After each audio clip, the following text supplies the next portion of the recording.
Ok.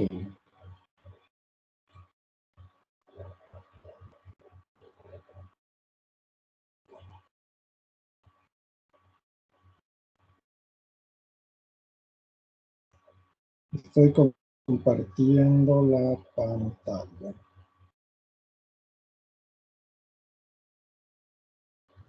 ¿Se ve lo que comparto?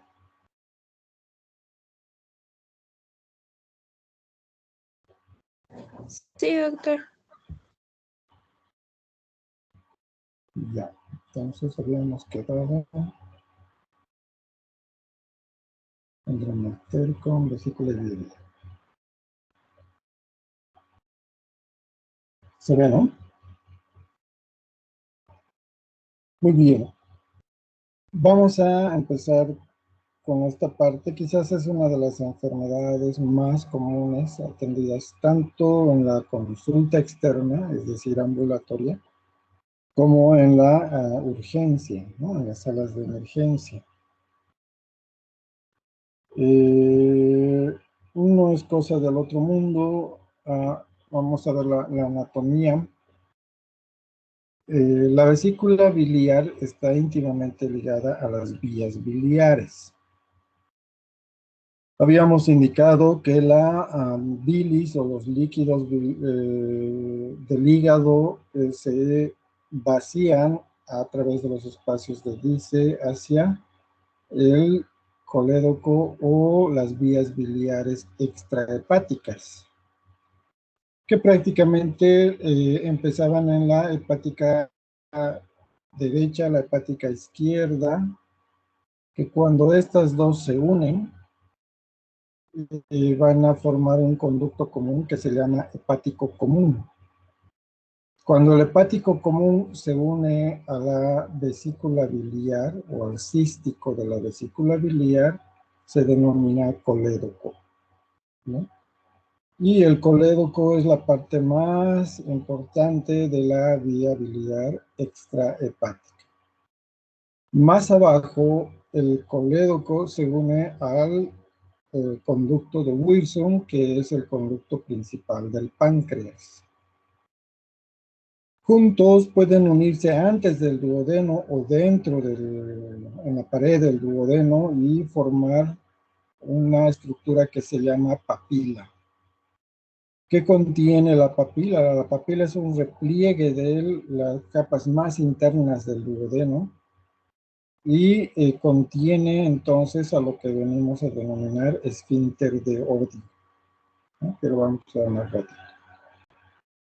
Entonces, esta es la estructura de cuando hablamos de vías biliares y esta es la estructura cuando hablamos de vesícula biliar. La vesícula biliar, por tanto, es parte de las vías biliares extrahepáticas. Como ustedes pueden ver, la vesícula biliar tiene una forma de pera, donde se describen un saco o un fondo con el cuerpo del saco, o unos que le llaman infundíbulo y cuello. En ocasiones la vesícula forma una estructura, ya sea aquí arriba o aquí abajo, que hace parecer otra bolsita y esa se llama bolsa de Hartmann. Entonces esas son las partes en realidad de la vesícula. Suele medir entre 6 a 10 centímetros, un promedio de 8 centímetros, desde el fondo del saco hasta el inicio del conducto cístico. Se une al hepático común a través del cístico, que es un conducto que puede ser corto, puede no existir o puede ser un conducto largo, pero es la parte anatómica quirúrgica tal vez más importante. En su estructura, la vesícula biliar contiene lo mismo que el resto de las vías biliares y casi igual que el tubo digestivo, es decir, una serosa. Por debajo de la serosa, las capas musculares, por debajo de las musculares están la submucosa y la mucosa. La mucosa tiene la misma estructura que el resto del intestino y también en funciones, es decir, presenta células epiteliales que tienen la misión de intercambiar productos. En este caso, uno de las funciones más importantes es la absorción, ¿no? La absorción. ¿Qué va a absorber? Lo que hemos visto en fisiología del hígado, ¿verdad? Electrolitos, sodio, potasio, cloruro, fosfato, calcio, agua, y entre esas están algunas sustancias que van a ir a formar el líquido biliar. Esa es la función principal. Y después es un reservorio de la bilis que forma el hígado. Entonces, cuando el conducto cístico se une al conducto hepático, se llama colédoco. Este trayecto del conducto hepático común puede ser 1 a 2 centímetros y el trayecto del colédoco es variable y puede estar entre los 10, incluso hasta los 14 centímetros.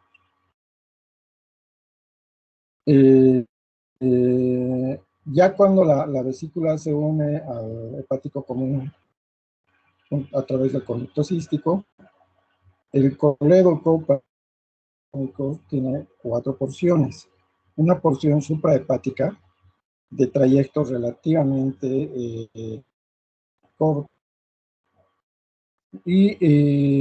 pero es la parte más visible de este conducto, porque después pasa a una parte retroduodenal, como pueden ver, es decir, por detrás del duodeno, que vendría a ser la parte posterior. Después tiene una porción inferoduodenal o infraduodenal, que prácticamente es una parte intrapancreática, es decir, que está atravesando el páncreas. Entonces, finalmente la cuarta porción es transmural o intraduodenal, ¿ya? Que se ha descrito incluso trayectos de 1 a 2 centímetros en total. Entonces, la parte anatómica vendría a salir ya el conducto hepático derecho, el conducto hepático izquierdo. Estos pueden o no ser visibles a la emergencia del hígado. Sí se va a ver el conducto hepático común y junto con el conducto cístico de la vesícula biliar van a formar el conducto colédoco. El conducto colédoco tiene 4 porciones: supraduodenal, retroduodenal, intrapancreática o infraduodenal y una porción intraduodenal o transmural. Cuando se une al conducto pancreático, que ya vamos a ver en el páncreas, entonces puede unirse antes de llegar al duodeno en un trayecto de 1 centímetro más o menos, o puede unirse justo dentro de la pared del duodeno. Si ustedes ven aquí, este esfínter que une a los dos conductos se llama esfínter de Oddi, es un esfínter muscular grueso. También el propio colédoco tiene su propio esfínter y el propio Wilson también tiene su propio esfínter. Y juntos a estos 3 esfínteres se denomina complejo esfinteriano de Brody. Este lo vamos a ver más detalladamente en la fisiología, porque lo único que vemos es este repliegue mucoso. Vemos la papila y el conducto prácticamente se ve solamente o a través de estudios. Esta arquitectura normal de las vías biliares y la vesícula biliar puede variar, ¿ya? Como pueden ver aquí, esto es sacado de su texto. Entonces, este conducto cístico puede estar separado o anexo al colédoco. Aquí se ve bien, pero en el tejido real parece un solo conducto, ¿ya? Y es muy difícil separarlos, entonces hace pensar que no hay un cístico.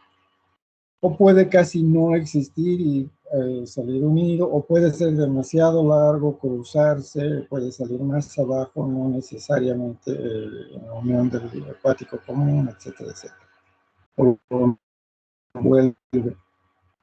Estas anomalías anatómicas son importantes principalmente para los procedimientos quirúrgicos.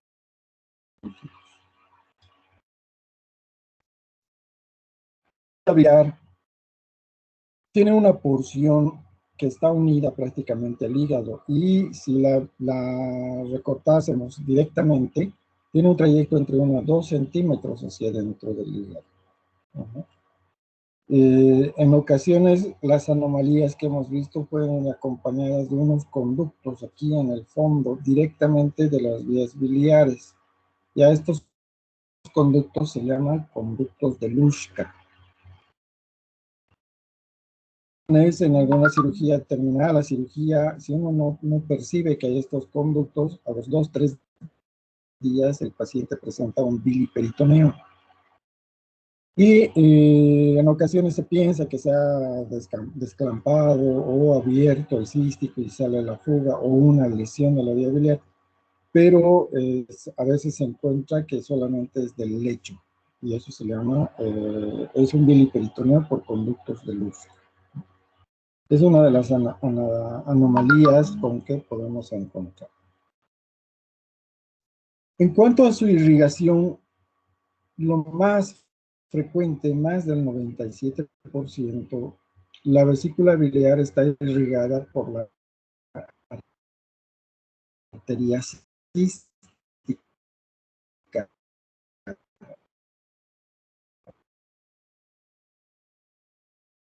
Suele ser rama directa de la arteria.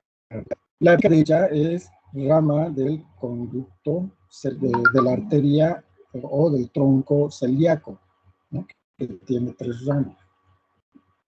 Eso es lo normal, pero puede ser que sea una arteria hepática aberrante, puede que nazca en la gastroduodenal, puede que nazca en la hepática, puede que nazca aparte del tronco celíaco, etcétera, etcétera. Y por tanto su arteria cística suele ser corta, ¿ya?, o en ocasiones gruesa, que hace confundir. En ocasiones no hay una sola arteria cística, sino hay otras que pueden ser también directamente del tronco celíaco o de la gastroduodenal. Más rara vez la arteria cística puede nacer de la arteria hepática izquierda, y todavía vamos a encontrar muchas más anomalías anatómicas. Lo más importante, que la arteria cística es rama de la arteria hepática, afortunadamente es lo más frecuente. Se describe anatómicamente con esto, entonces, un triángulo que sería el triángulo hepatocístico o el triángulo de Calot. El triángulo de Calot está determinado por lo que es el reborde hepático hacia arriba, el conducto cístico hacia abajo y afuera, y el conducto hepático común o el colédoco hacia adentro. Lo que nos muestra la arteria hepática. Si tomamos en cuenta el triángulo hepatocístico, tomamos este referente en vez del colédoco a la arteria hepática. ¿Y qué se encuentra dentro de la arteria hepática? La arteria cística. Entonces, este es un referente, y esta es la particularidad principalmente del Calot. Es el objetivo principal de la cirugía de la vesícula biliar. Fisiológicamente hablando, entonces la vesícula es un reservorio de bilis de la que forma el hígado. Puede almacenar hasta 50 mililitros de líquido biliar, y principalmente en el ayuno, es decir, cuando el paciente no come, la vesícula se llena.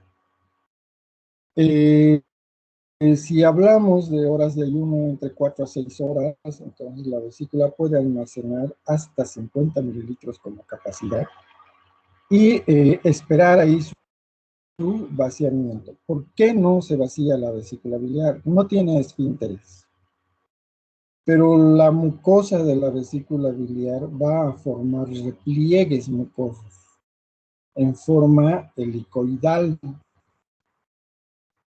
y estos repliegues se denominan válvulas de Hister. y estas evitan que la bilis se vacíe si es que no hay contracción de la vesícula.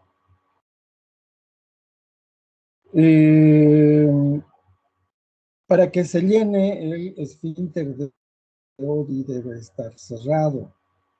Este esfínter maneja presiones que van desde los 4 milímetros de mercurio hasta los 14 milímetros de mercurio.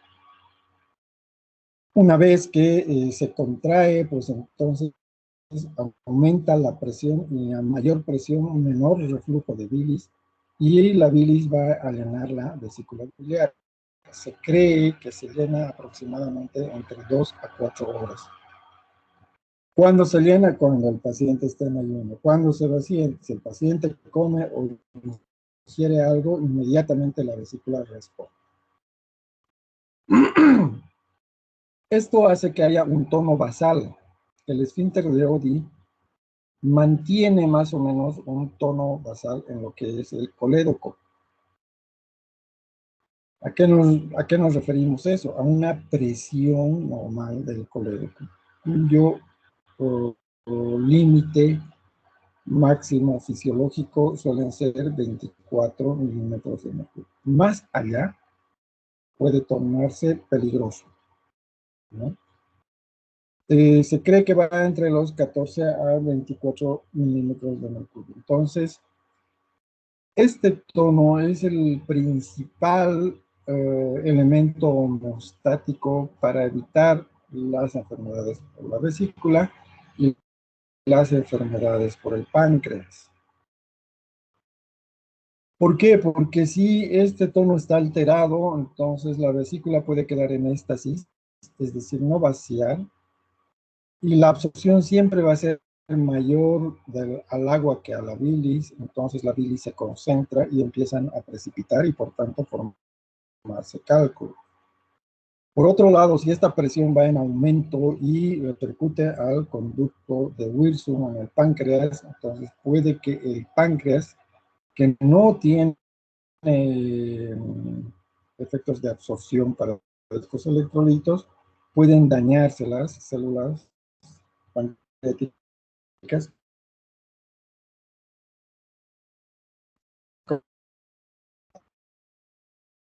Sencilla, más bien es un poco compleja. ¿Quién comanda esta función vesicular y de los conductos biliares? El alimento.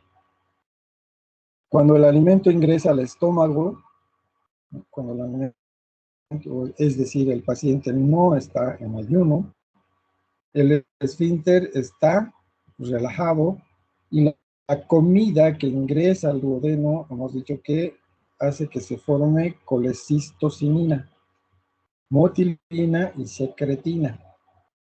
La colecistocinina hace que se contraiga la vesícula biliar. Entonces, se relaja el esfínter de Oddi, se contrae la vesícula biliar y el efecto es, pues, la producción o la caída de hacia la segunda porción del duodeno.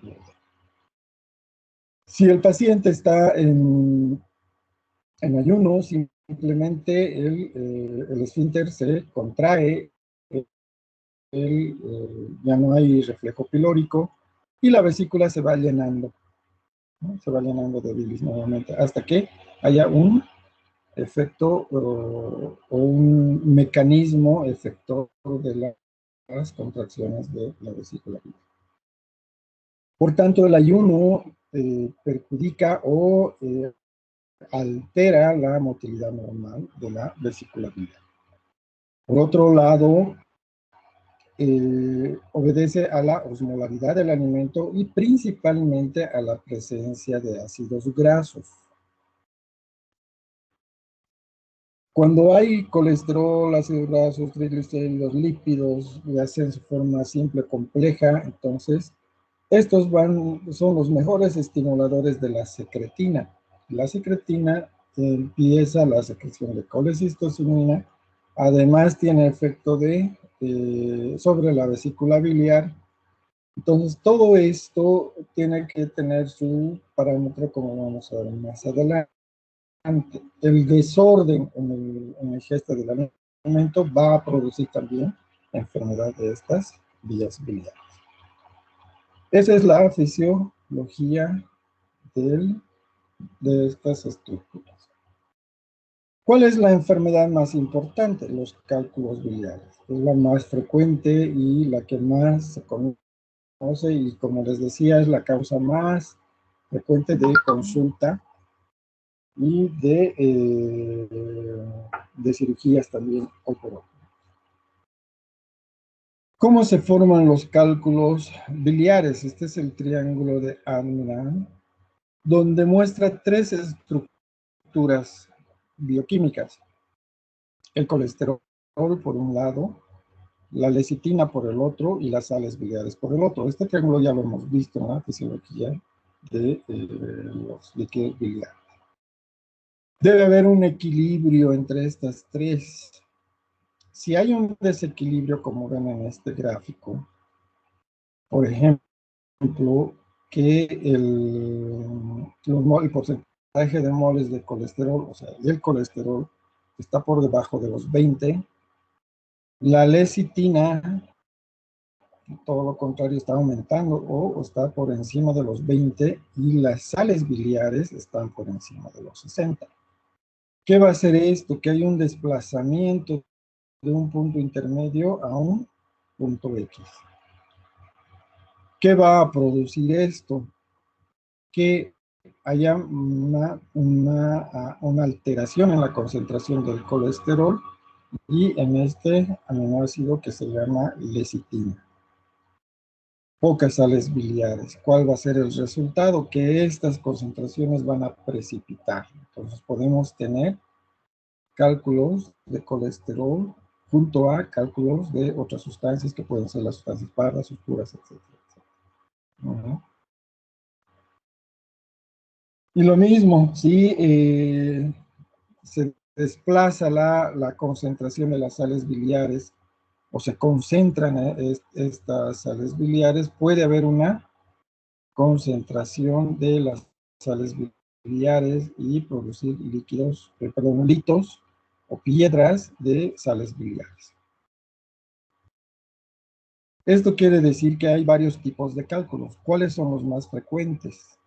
Los cálculos de colesterol se cree que son por mucho los más frecuentes, seguidos de los cálculos de pigmentos biliares y en tercer lugar de otro tipo de cálculos, como pueden ser los fosfatos, los de calcio o combinados o mixtos de colesterol y sales biliares o sales biliares, lecitina, etcétera. ¿Cuál es la importancia de estos? Que la mayoría de estos se va a formar en la vesícula biliar. Pero cuando es de lecitina o de otras sustancias como el calcio, pueden formarse en el hígado y pueden formarse en las vías biliares extrahepáticas. Esa es la única importancia de que nos interese qué tipo de cálculos son. En la embarazada habíamos dicho que los cálculos más frecuentes son los de colesterol. ¿Por qué? Porque como hay alteraciones hormonales, tanto de los estrógenos, de los corticoides, etcétera, etcétera, suelen precipitar el colesterol y esto produce cálculos de colesterol. En los pacientes que hacen ayuno o todo lo contrario, que hacen una dieta rica en grasas, también son frecuentes los cálculos de colesterol. ¿Por qué en ayuno? Porque esto se concentra y precipita. ¿Por qué en grasa? Porque esto hace que se concentren los otros líquidos y precipiten. Y hay cálculos, por ejemplo, los cálculos de color pardo o los cálculos oscuros.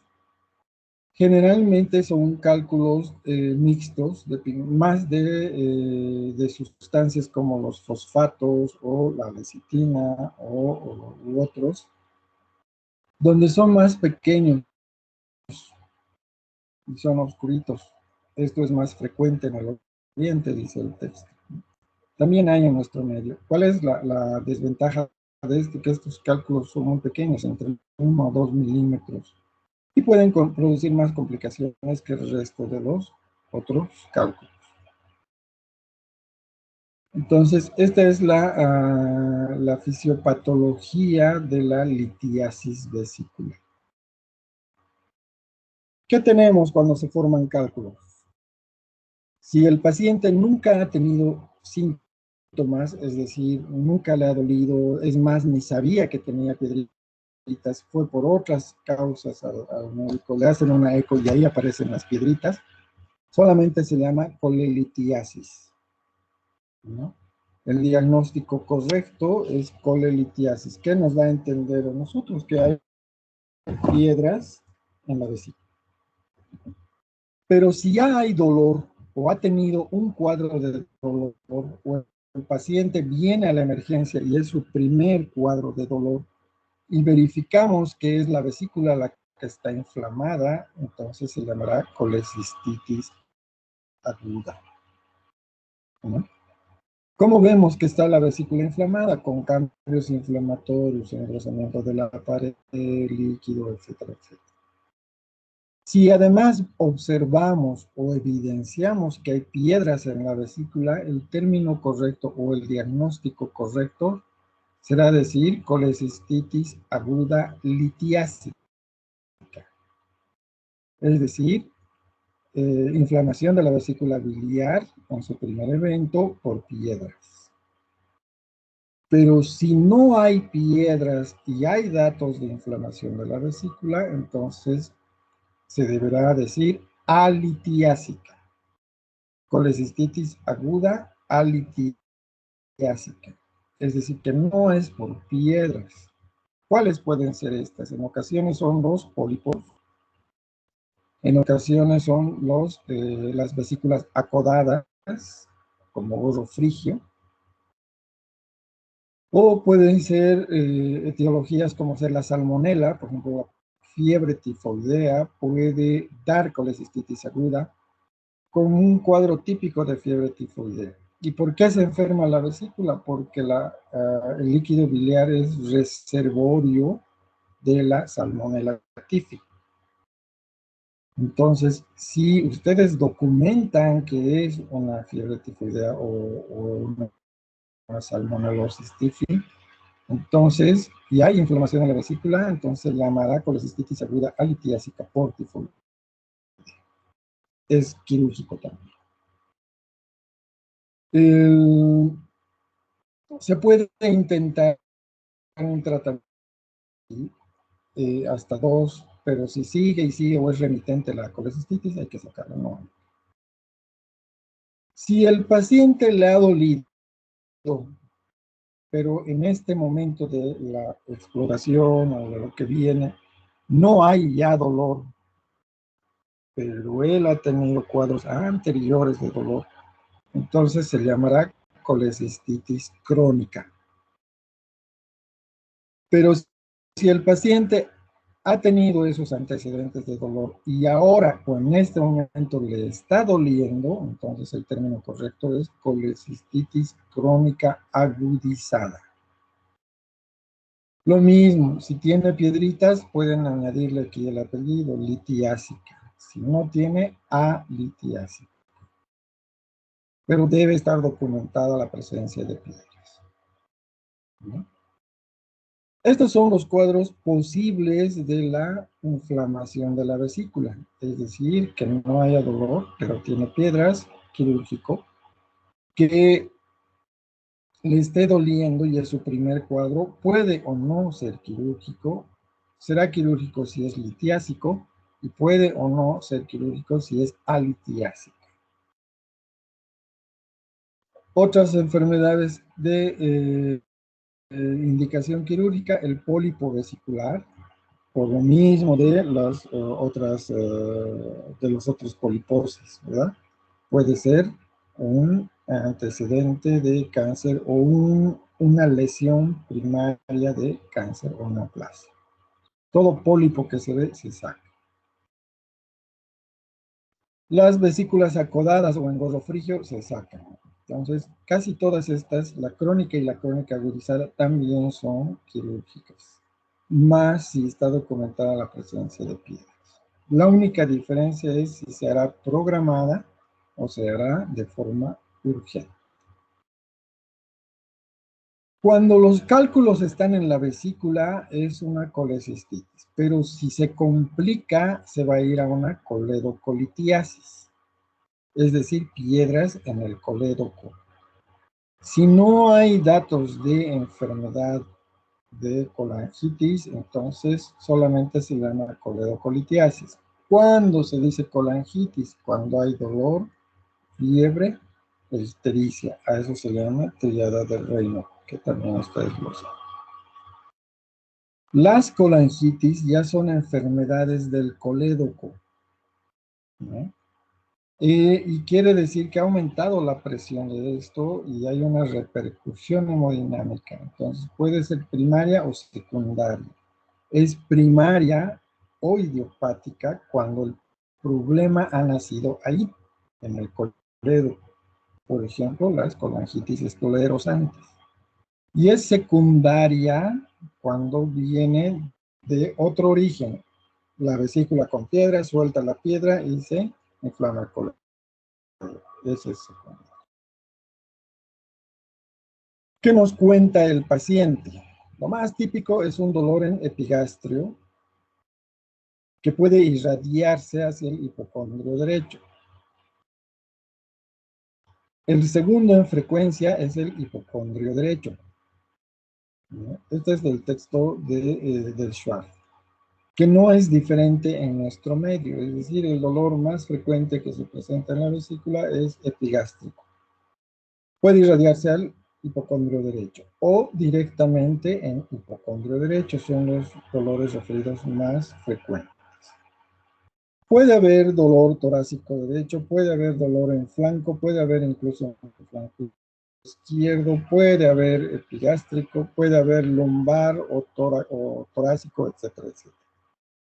O puede irradiarse a la escápula, derecha o izquierda, más frecuente a la derecha, puede irradiarse hacia la zona lumbar, derecha, izquierda, más frecuente a la derecha, puede irradiarse al flanco izquierdo, ¿no? Entonces puede irradiarse prácticamente a todo lado, incluso la faucilla izquierda.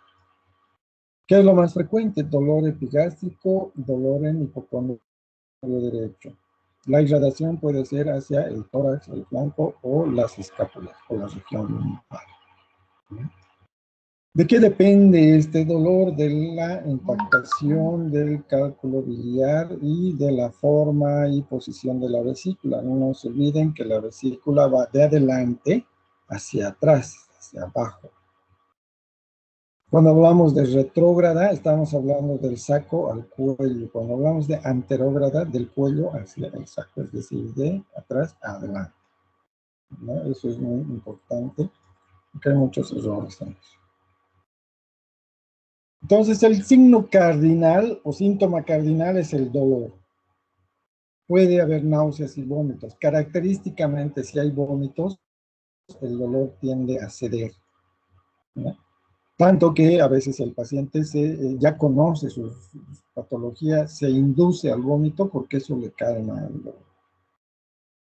Además, puede ir asociado a cosas asociadas a la enfermedad, es decir, pacientes obesos, pacientes que hacen dietas, pacientes en ayuno, pacientes que bajan de peso rápidamente,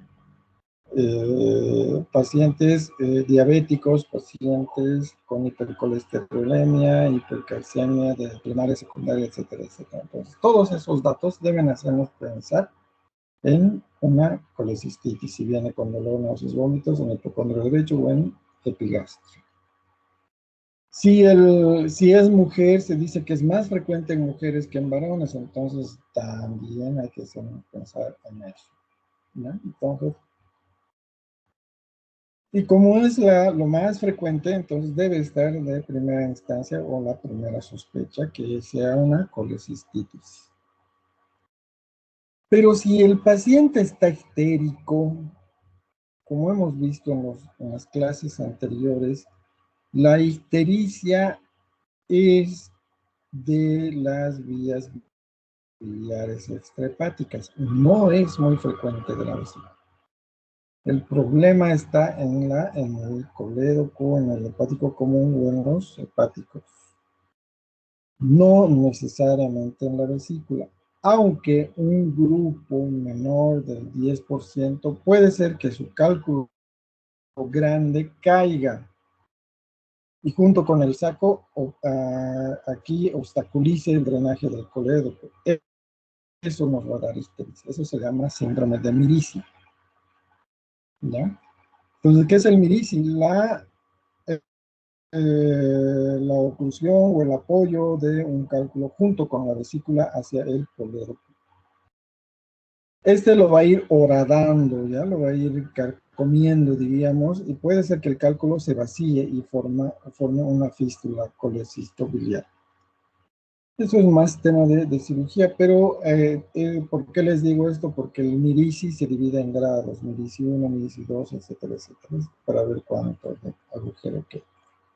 Lo que tienen que aprenderse es que si hay ictericia, el problema es más del colédoco que de la vesícula. Si hay fiebre, entonces ya hemos entrado en dolor, fiebre e ictericia, ya hemos entrado al síndrome de Raynaud. Entonces es una colangitis, que el problema ya no solo es de la vesícula, sino del colédoco y está enfermando al hígado, es decir, que el paciente se va a poner séptico, ¿no? Séptico. Y si se pone séptico, va a estar taquicárdico, anúrico, oligúrico, y si tiene alteraciones de la conciencia, ya hemos entrado al síndrome de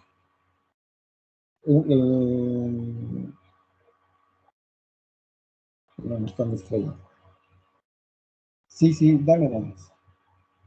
Bueno, entonces tenemos el síndrome de Raynaud, ¿no? Entonces, y con esa colangitis el paciente se va a poner séptico. Y si se pone séptico puede entrar en falla orgánica múltiple, ¿no? La falla orgánica múltiple, ¿qué es falla del riñón? Insuficiencia renal aguda, es lo primero en fallar, como nos damos cuenta con anuria, oliguria. Falla el débito o la bomba cardíaca, edemas, taquicardia, datos de alteraciones en el flujo vascular, y puede haber también fallas pulmonares, ¿no? Taquipnea, bradipnea, o puede terminar intubado incluso el paciente. Y finalmente puede haber hipotensión, y eso es un shock séptico, ¿no? Entonces, esa es la evolución. Si es dolor, náuseas, vómitos, colecistitis. Pero si ya tiene ictericia y fiebre, ya no solo es colecistitis, sino es una colangitis. Esa es la tríada: dolor, fiebre e ictericia, la tríada de Charcot. Si el paciente se sigue poniendo mal, tiene alteración en la conciencia, datos de sepsis, entonces ya entramos a la pentada de Raynaud. Y si tiene FOM, es un shock séptico con una mortalidad elevada, más del 70-80%. Entonces, esa va a ser la evolución si dejamos evolucionar este cuadro. ¿Cómo hacemos el diagnóstico? El que tiene mayor sensibilidad, mayor especificidad es la ecografía abdominal. ¿Qué nos muestra la ecografía abdominal? La vesícula biliar, ¿verdad? Aquí ustedes pueden ver la vesícula biliar, se puede medir, la ecografía nos dirá 8 a 10 centímetros, 15 centímetros, 20 centímetros. Mientras más grande esté, traduce la patología. Obviamente nos va a mostrar la presencia de los cálculos. En este caso, estos son los cálculos. ¿Por qué son cálculos? Porque hay una sombra refringente. Por aquí viene el transductor, manda las ondas de sonido y rebotan. Y como rebotan, aquí hay sombra. En cambio, las otras ondas siguen el camino, ¿verdad? Entonces, esta es imagen típica de una enfermedad calculosa. Se puede medir el tamaño de las piedras. Cuando decimos que está enclavado, cuando esta piedra está en la bolsa de Hartmann o en el infundíbulo o cuello, o peor, ¿no? En el coledo. Nos dirá el grosor de la pared. Mientras más grueso, más crítico el cuadro. Promedio normal para una vesícula debe ser de 2 a 3 milímetros ecográficamente. Más de 4 o 5 ya es datos de una colecistitis. Puede darnos, como en este caso, un engrosamiento más difuso. Puede haber líquido alrededor. Entonces, mientras más hallazgos tenga, la ecografía nos está hablando, ¿no? Nos está diciendo qué tipo de patología hay. Aquí hay muchos cálculos de diferente tamaño, de diferente forma. Mucha sombra sónica, ¿verdad? Entonces, esa es la primera impresión. Además, el ecografista nos va a mostrar el colédoco, ¿ya? Y el colédoco debe medir menos de 4 o 5 milímetros de diámetro. Es decir, esta es la vena porta y este chiquitito de aquí es el colédoco. Esta vena porta generalmente mide entre 8 a 10 milímetros, es decir, casi un centímetro. Y el colédoco mide entre 3 a 4 milímetros. Entonces, eso nos dice que no hay complicaciones del colédoco y es una enfermedad puramente vesicular. Por el otro lado, si hay suerte, en la placa de rayos X de abdomen, como pueden ver, se pueden visualizar piedritas. Si es mucha suerte. Generalmente los cálculos, si son de colesterol o de pigmentos biliares puros, no se ven. Pero si hay sustancias como el calcio o los fosfatos, sí vamos a ver cálculos ahí presentes. Entonces, esto nos dirá directamente sospecha de colecistitis. Pero es muy raro, no tiene muy baja especificidad y peor sensibilidad la placa de abdomen. Nos ayudará a descartar otras causas, si están en apéndice, si están en una oclusión o si están pensando en otras patologías, pero no para la colecistitis. Entonces, el examen de más alta especificidad y sensibilidad, ecografía abdominal.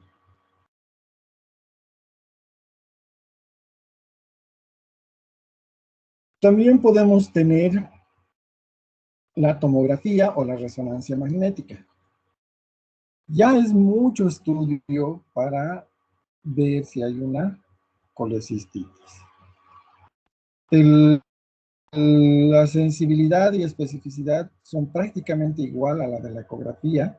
La diferencia es que la ecografía por mucho es más ventajosa, hay en todo servicio, no es tan dependiente de la habilidad del que está haciendo el estudio. Entonces, la ecografía por mucho tiene más ventajas. Pero si están sospechando de problemas en el colédoco, además, entonces la ecografía sí sirve, pero baja un poquito su sensibilidad en cuanto a la tomografía o la resonancia magnética. La tomografía, como pueden ver, nos está mostrando el grosor de la pared, algunas piedras, y nos muestra principalmente el colédoco. Aquí un colédoco dilatado, también con soluciones de continuidad, con piedras.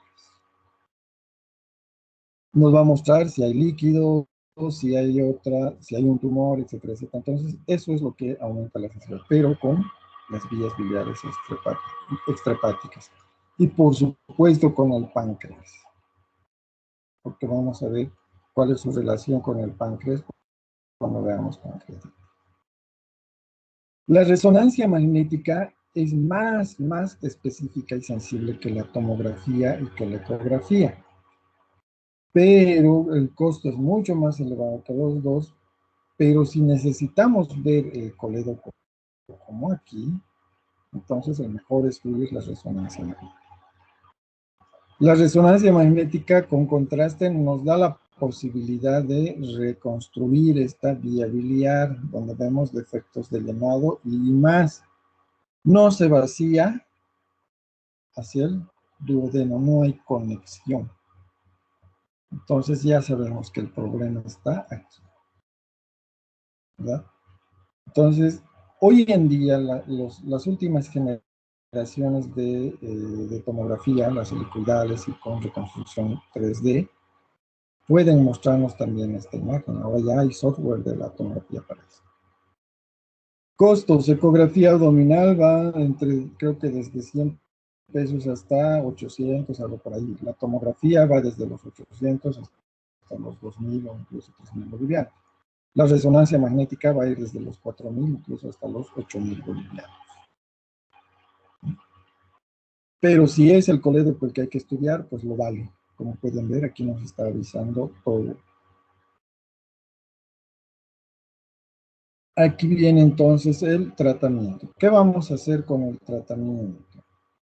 ¿Qué opciones tenemos? La colecistectomía, es decir, retirar la vesícula.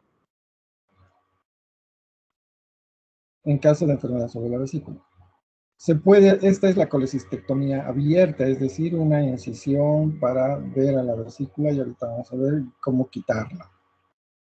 No hay prácticamente repercusión importante, sí hay repercusiones, pero importantes no hay ante el retiro completo de la vesícula biliar.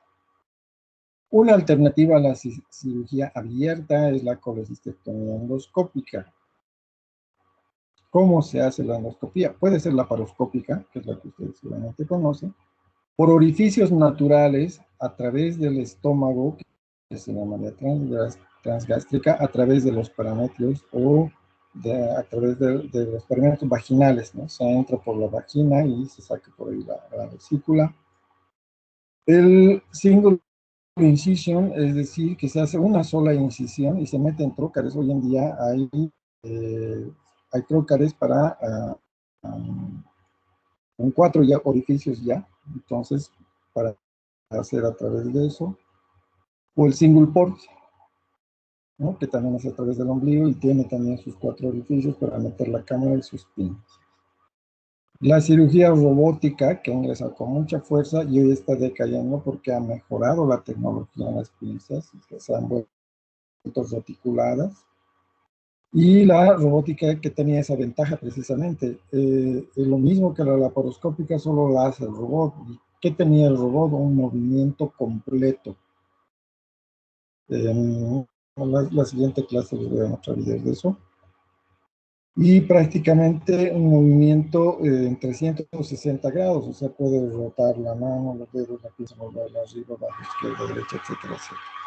Pero hoy en día ya han aparecido esas pinzas, ya hay. Entonces, esto y las pinzas de última generación, pues es lo que se está haciendo. Si la vesícula está complicada con una coledocolitiasis, está la CEPI, la coledocopancreatografía retrógrada endoscópica, que les voy a mostrar.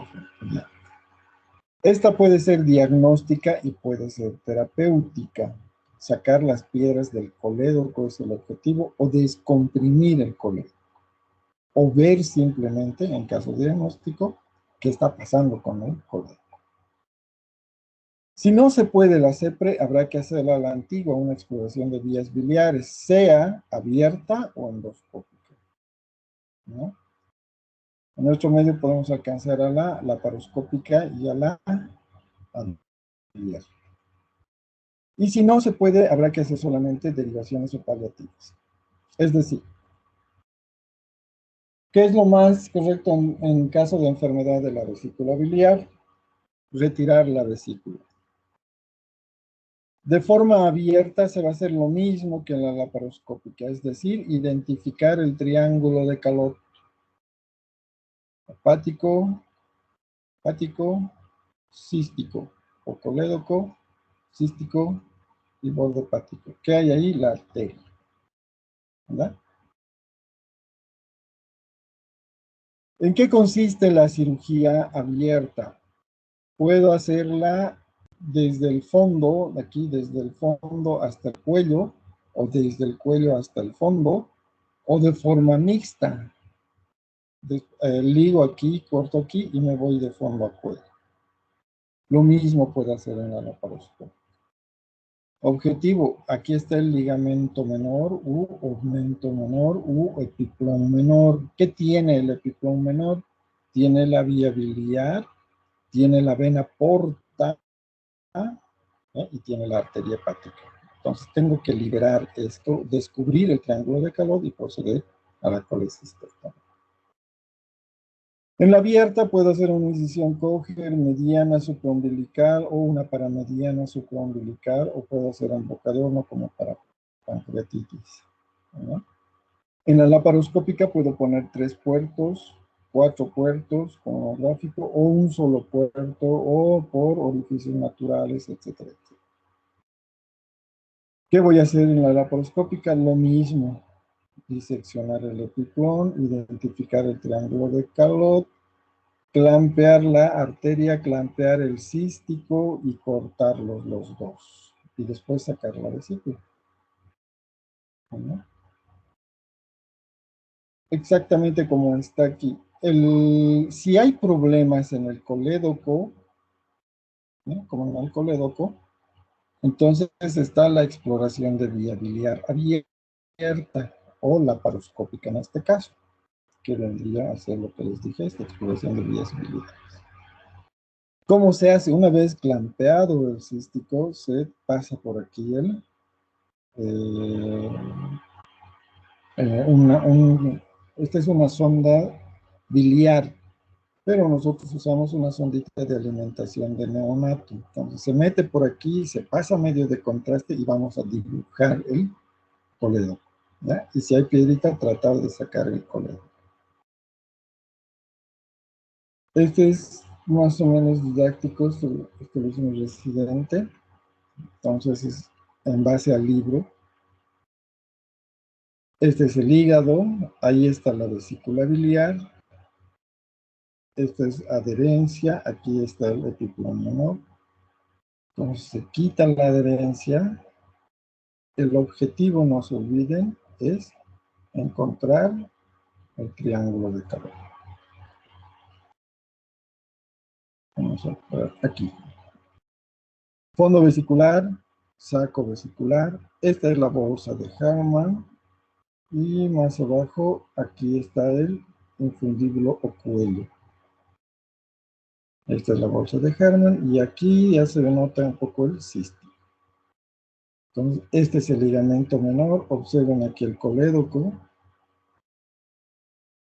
Colédoco grueso, la porta está por abajo. La bolsa de Harman está siendo sujetada por esta pinza y aquí está cayendo, estamos tratando de liberar el cístico. Entonces el epiplón menor, aquí se pueden ver a trasluz las piedritas. Y el objetivo es descubrir el cístico. Entonces, conducto cístico descubierto, borde hepático, la arteria tiene que estar aquí atrás y el colédoco. Este es el objetivo de la cirugía. En esta se va a hacer una exploración de la vía biliar. Entonces, arteria, conducto, colédoco y borde hepático, es decir, triángulo de Calot.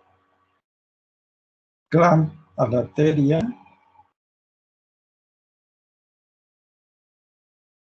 proximal distal, corta la arteria, exploración de vías biliares. Cístico. Entonces, igual que el gráfico anterior.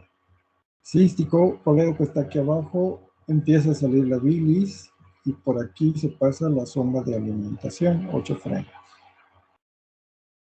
Se verifica que estamos en el conducto y se pasa el medio de contraste. Y esto va a ir a pintar el colédoco, ya vamos a ver si tiene piedras o no. Terminado el procedimiento, se hace ligadura del cístico, proximal, distal, sección del cístico y se acabaría el procedimiento. Una vez terminado esto, entonces se empieza a sacar de cuello a fondo la vesícula. Esa se llama colecistectomía anterógrada, porque estamos yendo de atrás adelante.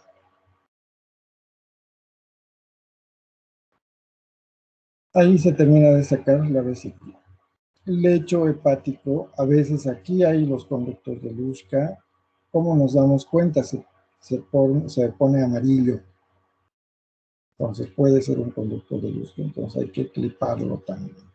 Aquí está haciendo hemostasia, es decir, eh, coagulando los vasos sangrantes. Y finalmente se retira la vesícula. Esa es la colecistectomía laparoscópica. Esta es la colangiografía, ¿no? Esta se puede hacer por RCP. Esta es una imagen de RCP. Cuando el problema está en el colédoco y no tanto en la vesícula, entonces urge ver el colédoco. En primera instancia está la RCP. ¿Por qué? Porque la RCP no es solamente diagnóstica. Aquí estamos haciendo el diagnóstico, sino también es terapéutica, es decir, que ahí mismo se puede solucionar.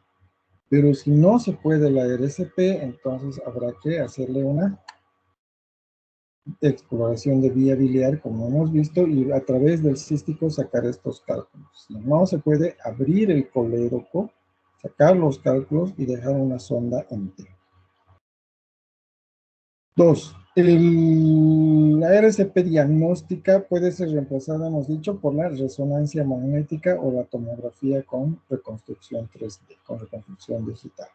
Vamos a ver lo mismo. Ventaja de la RCP ante la tomografía y la resonancia: la RCP es terapéutica, se hace el tratamiento. Este es el endoscopio, es decir, entrar por boca, esófago, estómago, se sitúa frente a la ampolla de váter, se corta el esfínter, se pasa el contraste, se va a ver esta imagen y aquí hay defectos de llenado, se llama. Estas son piedritas, entonces hay que sacarlas.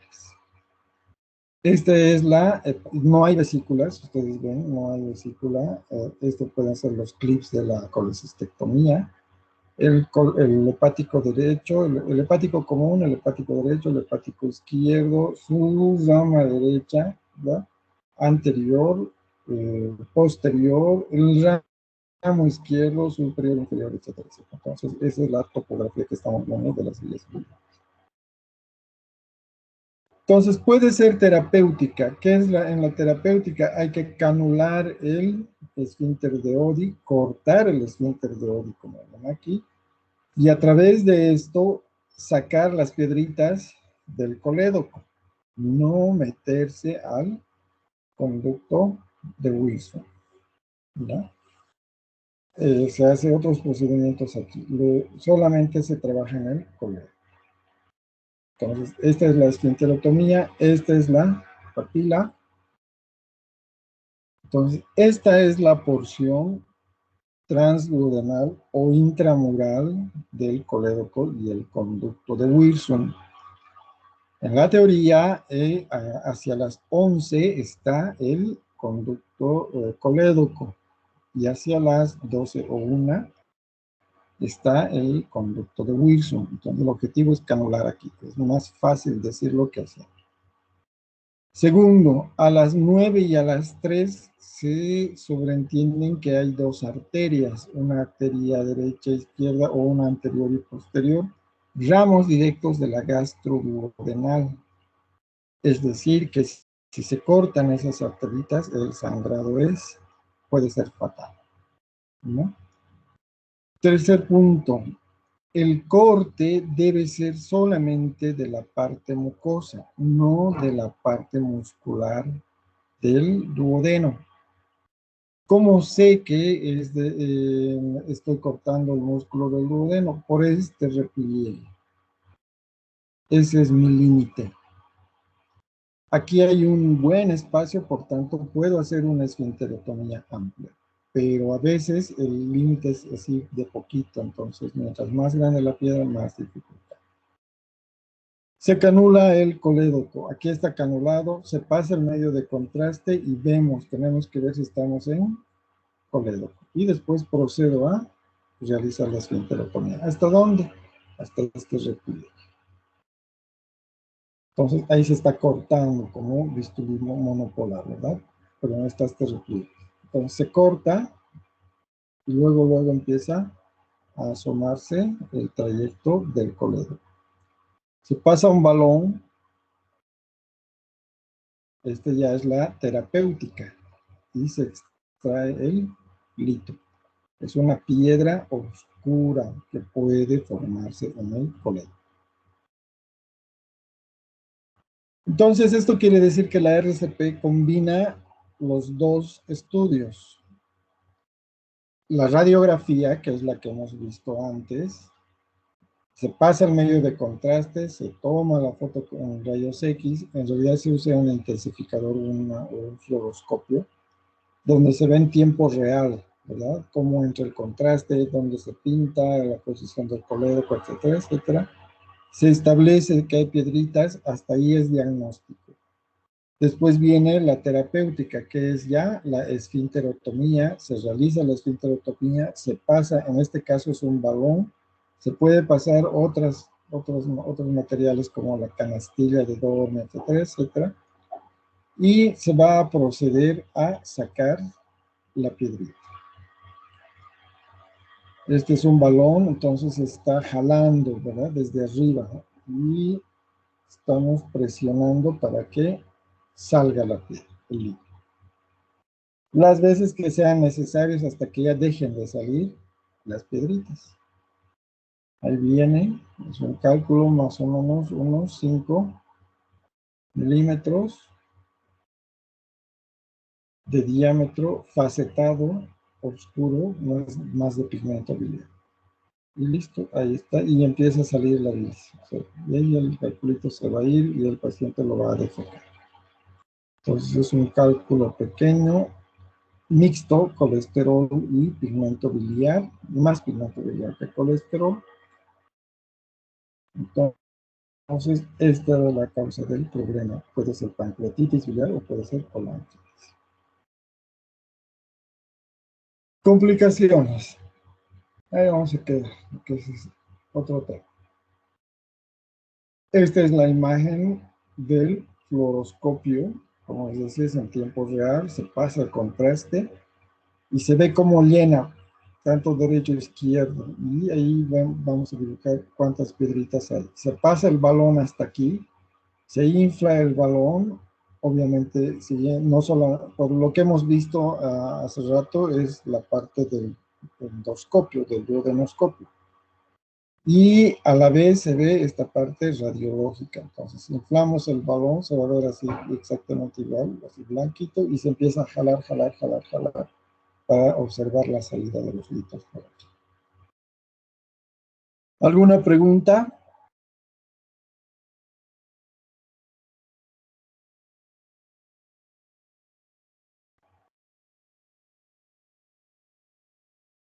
Creo que no, doctor.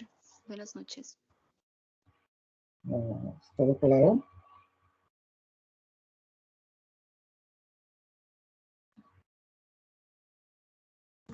Sí, doc. He tratado de darle los términos correctos porque esto es lo que más van a ver, ¿verdad? Les toca diagnosticar, pedir estudios e incluso llegar al diagnóstico y referirlo si es que lo amerita. Tenemos 3 clases. La siguiente vamos a dar esto de las complicaciones, algo de tumores, lo vamos a ver al último, junto con cáncer de páncreas. Vamos a ver las complicaciones de estos procedimientos y la pancreatitis. La pancreatitis sí hay que estudiarla, ojalá puedan estudiarla antes para que tengamos más opción de aprender, ¿no? Y la subsiguiente clase estaríamos con vaso. Y hasta ahí es todo el parcial. En el programa está algo de esto de última de cirugía, si puedo darles en conjunto lo que es la cirugía endoscópica, va a estar bien, pero ya se los estoy dando de a poquito, ¿no? Como es ahora la laparoscopía y la endoscopía, que es lo que se está haciendo ahora. ¿Algo más? ¿Alguna pregunta más?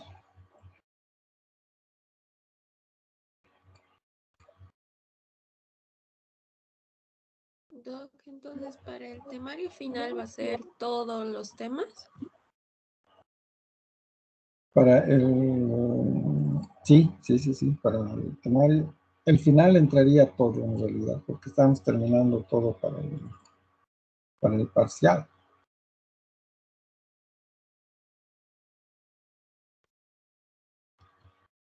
A ver, les voy a compartir esto.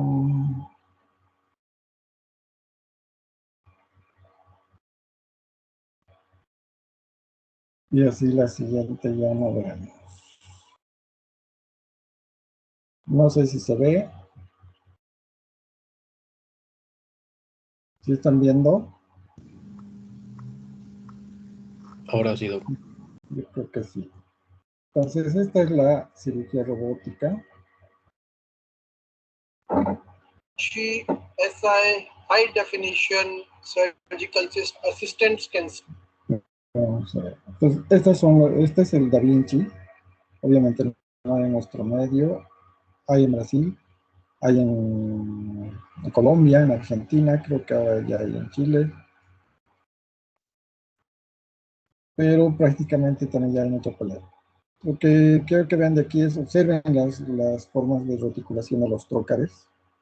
El robot hace movimientos completos de 360 grados aquí en la forma, se llama reticular, en la forma reticular. Y también 360 grados en las formas transversales y verticales, es decir, movimientos con lo que no puede hacer la mano humana. Entonces, esa es la ventaja del robot, es corte preciso, ¿no? Entonces, cómo se acomoda, cómo va, tiene las mismas características de las pinzas, sabe cómo hacer el movimiento, y eso es lo que no puede hacer la mano humana. Entonces, la arteria, el cístico, el colédoco, el borde hepático, la bolsa de Harman, el saco, aquí están los clips, estos son hemoclips, son muy buenos, son de plástico, cada uno cuesta más o menos $80. Aquí ya se van $80 para el paciente, ¿no? Y aquí van $160. Y se van cortando. Entonces, esa es la ventaja de la cirugía robótica, ¿no? Entonces, pero hoy en día, actualmente, ya hay estas pinzas reticuladas, es decir, que nosotros también podemos hacer esos movimientos. Y se está discutiendo si vale la pena invertir tanto ahora en el robot, si ya podemos reproducirlo, ¿no? Entonces, esa es la nueva discusión de hoy por hoy. El NOTES es la cirugía por orificios naturales. Aquí está el parametrio. Esta es una guía.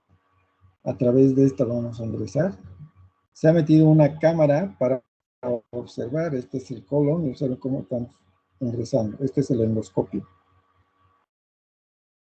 ¿no? Ahí está el canal de trabajo, se llama esto. Ahí está el lente, el aspirador, irrigador, etcétera, etcétera. Y a través del ombligo se ha metido un endoscopio para ver precisamente esto. Se puede prescindir de la cámara del ombligo y se meten dos endoscopios por el izquierdo y otro por el derecho y se procede a hacer lo mismo. Se agarra aquí con la pinza y se va cortando, ¿no? Se saca o se desprende la vesícula. ¿Cuál es la diferencia? Que no hay cicatriz. Esa es la única diferencia. ¿Qué es lo complejo? El ingreso, puede haber mayor infección y la dificultad técnica, ¿no? Entonces aquí está sacando la vesícula. Esta es una transvaginal. Y finalmente el single incision. Esta es una pinza de laparoscopio. ya preparada, o sea, ya confeccionada para una sola incisión. La incisión, este es el endo-eye, este es igual que el laparoscopio, la ventaja es que se mueve, tiene movimientos al igual que cualquier endoscopio en 180 grados es lo máximo, y su retrovisión, que es el movimiento que acaba de ver. Se hace a través del ombligo. ¿Por qué el ombligo? Porque en el ombligo ya hay cicatriz, entonces lo usas en la cicatriz y queda ahí mismo la incisión.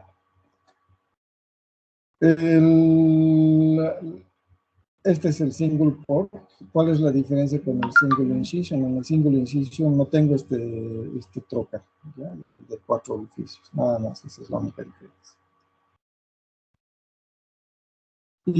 Y se ve lo mismo, se está trabajando a través del ombligo. Las pinzas que han visto son especiales porque, como son curvas, entonces nos dan más movimiento y más visión. Esta es recta y esta es curva. Esta solamente va a sujetar la vesícula y esta nos va a ayudar. Y el endo-eye pues se mueve tanto de arriba hacia abajo con mayor movimiento que la cámara normal. Lo mismo, cístico, colédoco, triángulo de calor, se clipa la arteria, se clipa el cístico y se retira. Hay la mini laparoscopía cuando estas pincitas son de 3 milímetros. Pero en realidad los resultados son iguales. La única diferencia es que no se pone el punto en la herida normal. Y hay también la cirugía imantada, ¿no? Que los argentinos han descrito. Aquí le ponen un dispositivo aquí y lo sujetan con el imán. O sea, ya no hay herida y proceden a hacer la colecistectomía.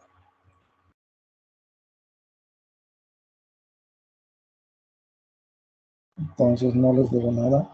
Esos son los procedimientos endoscópicos que se hacen afuera. En nuestro medio hacemos el single port que han visto, este es del sector, que ya no lo usamos porque nos lleva más tiempo y la bandita que han visto, esa goma, cuesta un montón y ya se han acabado. ¿Alguna pregunta ahora sí?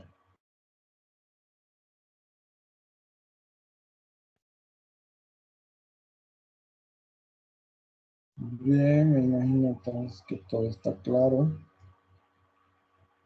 Ahí quedamos, doctores, hasta el siguiente jueves. Pasen buen fin de semana. Hasta luego, hasta luego. Gracias, doctor. Buenas noches. Buenas noches.